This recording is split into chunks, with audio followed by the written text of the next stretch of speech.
Hello, Mr. Petar Jandric. In preparation for your presentation at the 2021 UNESCO DCMÉT Chair Symposium, thank you for participating in this interview. First of all, please tell us about yourself. Well, I'm a professor at Zagreb University of Applied Sciences in Croatia, and also visiting professor at the University of Wolverhampton in the UK.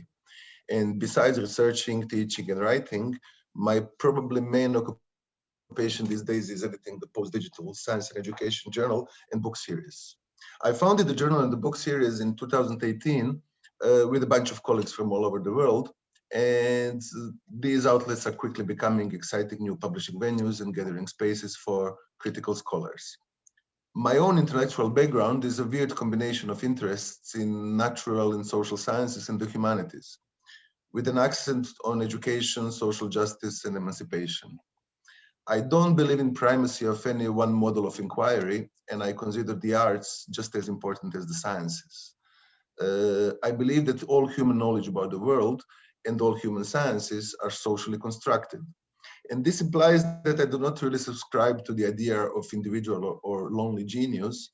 So a lot of my work is about connections with people across fields and disciplines and about dialogue. Great, thank you very much. And what are your concerns about your country or your region at the moment? Well, I live in Croatia, which is a boring little country in Southeast Europe. But I don't really think that my geographical position matters too much. I mean, these days, the COVID-19 pandemic has disturbed the whole world. And the pandemic has immediately been followed by what I call the pharmakon, or what the Greeks call the pharmakon, which simultaneously means three things. It means remedy, it means poison, and also it means scapegoat.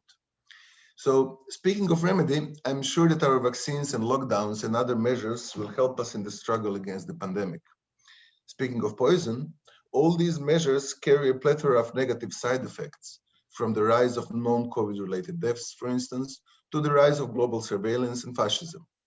And speaking of scapegoating, I'm afraid that the global pandemic could easily become an excuse to ignore other important issues, such as inequality or environmental destruction, characteristic for our current phase of capitalism.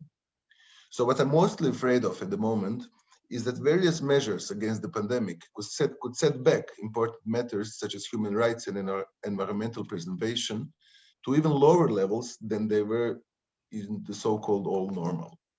But of course, we make our road by walking, and I believe that the humankind has the power to pull itself by its own bootstraps and collectively design a better future. Thank you. And what are your current sources of inspiration? Well, I am fascinated by the fact that our historical moment is one of numerous scientific, technological, and social transformations. So I started studying physics in 1995, when it seemed that advances in fields such as nuclear fusion and superconductors could solve world's problems. But 20th century physics is a tired discipline, really, and these inventions are not in the books anytime soon. So already during my studies, breakthroughs in fields such as cloning of Dolly the sheep and mapping of human genome have led us into the 21st century, in which biology is more important than physics. And the COVID-19 pandemic, as I show in my recent work, is actually just a small case in the point.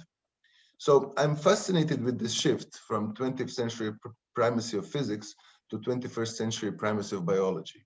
I mean, we need to reinvent our ontologies, epistemologies, and social practices. We need to redefine, once again, what it means to be human. And as a researcher and as an editor, I'm trying to take part in this reinvention, and I'm also trying to keep track of what happens at our moment of transition. So many years ago, the Chinese ambiguously said, "May you live in interesting times." And I chose to remain at the positive side of that sentence and to put wonder and exploration before suspicion and despair. Wow. Thank you very much, Mr. Petar Jandric, for this interview, and I wish you a good evening. Thank you.